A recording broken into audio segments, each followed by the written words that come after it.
In the last video, we went over coding with inline, internal, and external. Inline changed one specific line of code. Internal was styled in the head, and it changed the element, so everything that began and ended with similar tags. External was in an external file linked in the head. The advantages of external is that I could have another document, and all I would need to do is link the style sheet to have that same style so that all the different pages, such as my home page, contact page, about page, etc., would have the same style and the same uniform feel. In this video, I'm going to dive deeper into colors, and we're going to go over comments and how to use comments to help us organize our page. So let's start with background color. Say we want H1 elements to have a background color of yellow. The property for changing the text color was just the word color.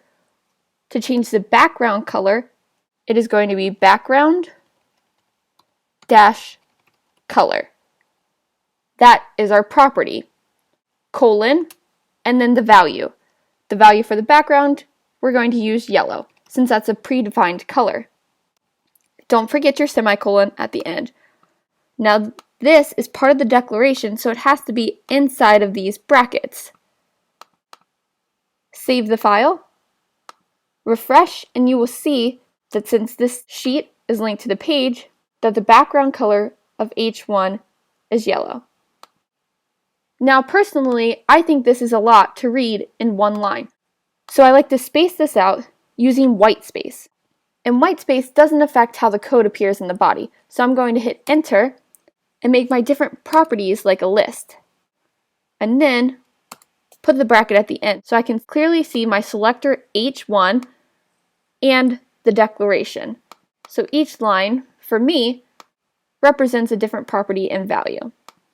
I also like to space this in a little bit by hitting the space bar twice, just because it's more pleasing to the eye and easier to see.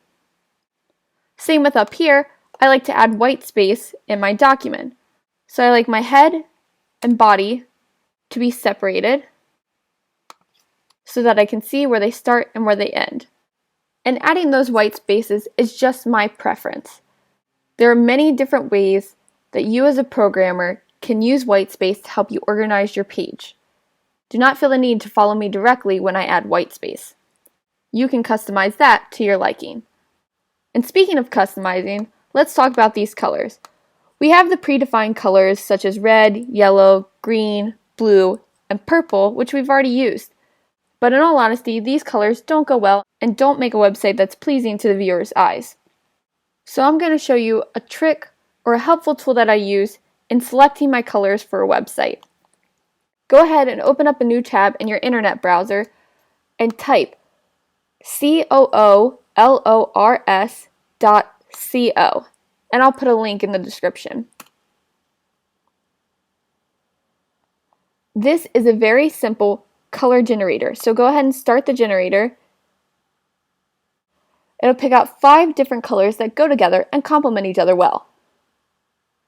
If you don't like the colors displayed, just hit space.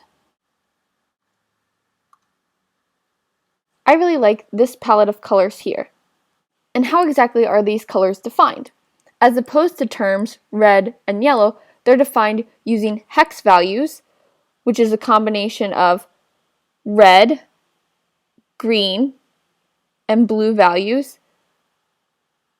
You can also see the RGB, red, green, and blue, and it also gives you CMYK and values in other formats. I prefer to work in hex format. So I want my heading to be this color here, which is A4C3B2. So I just go to my H1 and then type it in. Pound A4C3B2. And this is not case sensitive, so if you want to use lowercase letters, that's acceptable. So let's go ahead, save that, and refresh the page. So you can see, using my hex value, I alternated the H1 color. Let's say I want this background to be this fourth color, EAF4F4. Again, pound EAF4F4. Save, and you can see that the background color for H1 has been changed. If you wanted to use the RGB value, you could type in RGB. So let's go back to this color. RGB, open parentheses, 164.195, 178.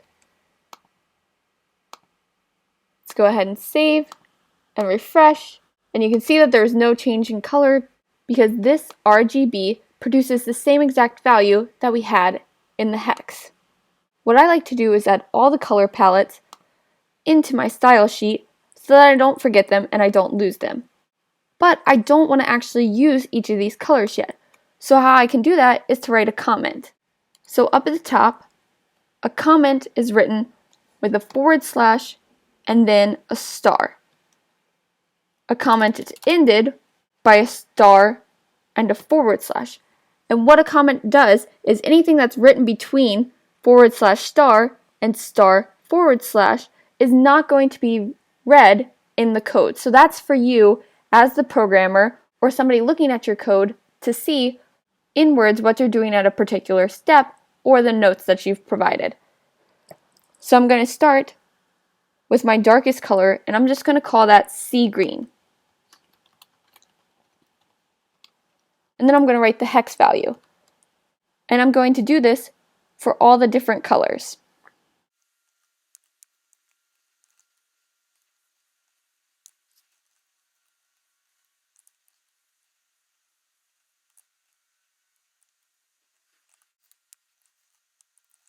Again, white space can also be used in comments. So I'm going to say my color scheme and then space out my comment. So notice when I save this, refresh the page, this does not appear anywhere because it is a comment and for the programmer's use only. So now I can copy back in my hexadecimal code and save.